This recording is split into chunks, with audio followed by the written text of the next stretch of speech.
Welcome to this explainer. Think about it. Every time you start your car, flip a light switch, or even just turn up the heat, you are relying on a truly monumental engineering journey. Today, we're diving deep, literally, into the mechanical genius it takes to extract crude oil and natural gas from thousands of feet beneath the Earth's surface. We're talking extreme pressures, massive machinery, and just incredible precision. So let's get right into it. To set the stage here, think about this classic analogy from our source material. Finding and extracting oil. It's basically like trying to poke a rolling orange with a straw. It is incredibly difficult to find the exact bullseye for that tiny straw miles and miles underground. But once you finally do hit it, the challenge immediately shifts to safely managing the intense, massive pressures needed to suck the juice out. Here's our roadmap for today's explainer. We'll start with the search for oil, move into the rotary drilling process, check out the drill bits and drilling mud, talk about casing, cementing, and safety, and finally wrap up with extraction and well abandonment. Kicking things off with Section 1, the search for oil. Because, well, long before we can even think about digging, we have to figure out exactly where to place our giant straw. To figure out where to drill, we actually have to somehow see underground, and we do this using seismic surveys to map the Earth's layers. On land, they use these massive vibrosys trucks. They have vibrating plates that send controlled signals deep into the Earth. Offshore, they use specialized air guns that send strong acoustic waves right into the seabed. Then, by using geophones on land or hydrophones underwater to listen for the returning reflected waves, scientists can meticulously map out the rock formations. It's like an ultrasound for the Earth, helping them find exactly where oil and gas reservoirs are most likely hiding out. All right, once a high probability site is confirmed, we move right into Section 2, the rotary drilling process. This is where we finally break ground. A modern rotary drilling rig is just a massive, sprawling operation, and it's generally split into 5 main components. First, you've got the prime mover. That's what supplies the power. Then there's the hoisting equipment, like the derrick and all those pulleys, which raises and lowers the heavy pipe. You've got the rotating equipment to actually turn the drill bit, then the circulating system that pumps the drilling mud, and finally the blowout preventer, which is absolutely crucial, and we'll touch on that in just a bit. But that's essentially your map of the heavy machinery working up on the surface. Now, you might be wondering, how do we actually spin a continuous drill string that can eventually stretch over 2 kilometers underground? The answer to that is the Kelly drive. It uses a heavy hexagonal rod called a Kelly rod that fits perfectly into a geared drive rod. So the engine turns the drive rod, which rotates the Kelly rod, which in turn spins the entire drill string down below. There's also a Kelly bushing involved, and that allows this massive spinning rod to slide up and down smoothly, so the drilling can keep progressing without stopping. As that spinning pipe plunges past 1,000 feet, the stakes get way higher. Welcome to Section 3, where we look at drill bits and drilling mud, the ultimate tools of the deep. Down in the dark, the rock gets incredibly hard. Engineers have to choose their drill bits really wisely here to maximize the rate of penetration while, of course, keeping costs in check. You generally have 2 main types. First, there are roller cone bits, originally pioneered way back in 1909. These use toothed cones that physically roll and crush the rock formation. Then you have fixed cutter bits like polycrystalline diamond cutters. These have 0 moving parts. Instead, they amazingly use synthetic diamonds to just relentlessly scrape and grind the solid rock away. They even have hybrid bits now that combine the best of both worlds. But as you can imagine, grinding through solid rock generates extreme friction. To handle this, rigs continuously pump a highly engineered fluid down the well. We just call it drilling mud. It's actually a thixotropic fluid, which is a fancy way of saying its thickness changes. When it's pumping, its viscosity is thin, kind of like chocolate milk, so it flows easily. But the second the pumping stops, it gels up to the thickness of a malt. That's a huge deal because it keeps all those heavy rock cuttings suspended in place, so they don't just fall back down and jam the drill bit. So this mud is definitely not just for cooling. I mean, yes, it removes cuttings and lubricates the bit, but its absolute most vital job is controlling formation pressures.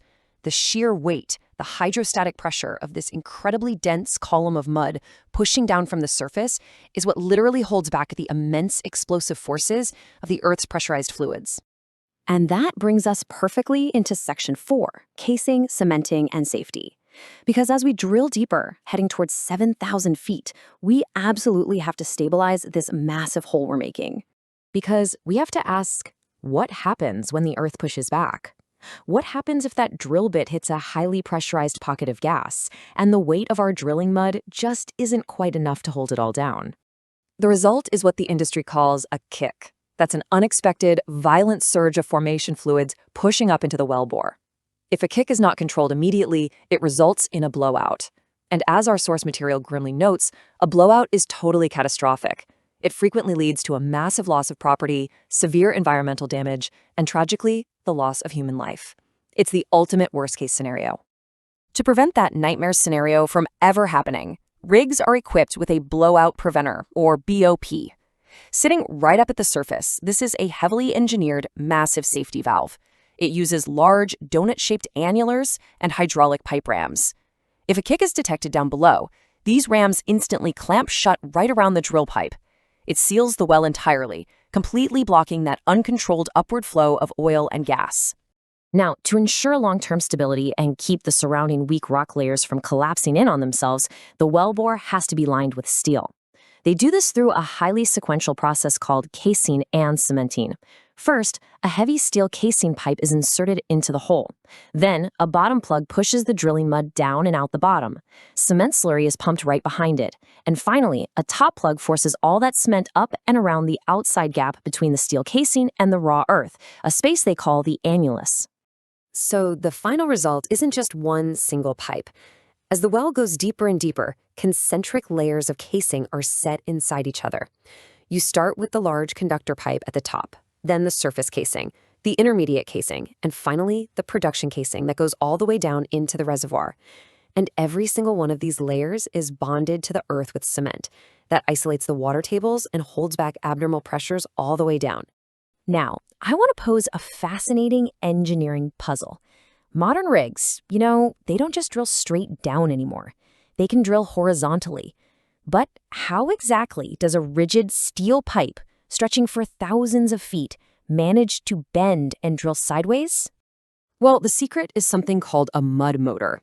Instead of rotating the entire 2-kilometer drill string from up on the surface, a specialized motor, actually powered by the flowing drilling mud itself, is placed right behind the drill bit. This motor is tilted by just 1 to 3 degrees.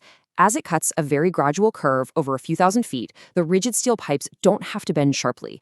They simply follow that curved path, exactly like a rigid train easily navigating a curved track. It's brilliant.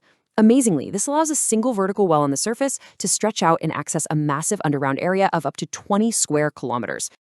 And that brings us to our final phase, Section 5, Extraction and Well Abandonment. We've conquered the depths, the rig has done its job, and now it is finally time for the prize. To actually get the oil out of the surrounding rock and into our production casing, the crew uses perforation guns.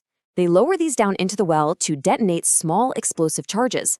This blasts little tunnels right through the steel casing, through the cement, and directly into the reservoir. If the natural pressure down there is high enough, the crude oil and natural gas will just surge right to the surface on their own. But if that natural pressure is a bit too low, we have to bring in a beam pump, which you've probably heard called a pump jack. Used on shore, this motor drives a heavy beam up and down, basically working just like a giant hand pump to lift the oil up step by step. These iconic machines can extract roughly 50 to 500 barrels of crude oil every single day. Offshore, they do the exact same thing, but they use heavy-duty submersible pumps to achieve the goal. Eventually, though, every single well reaches what's called its economic limit. That's the point where it simply costs more to operate the well than the oil it produces is actually worth. When this happens, the well has to be permanently abandoned. The production tubing is completely pulled out, and fresh cement is squeezed directly into those open perforations to seal off the reservoir forever.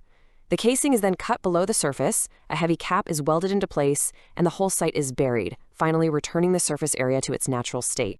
From those very first seismic vibrations on the surface to managing staggering pressures thousands of feet down in the dark, it's just an incredible feat of human engineering. But it leaves us with a profound question to chew on. As easily accessible reserves deplete, and we are forced to drill deeper and in increasingly harsher environments, just how far will human engineering push into the earth to quench our thirst for energy? Thank you so much for joining me for this explainer. I really hope you found it as fascinating as I did.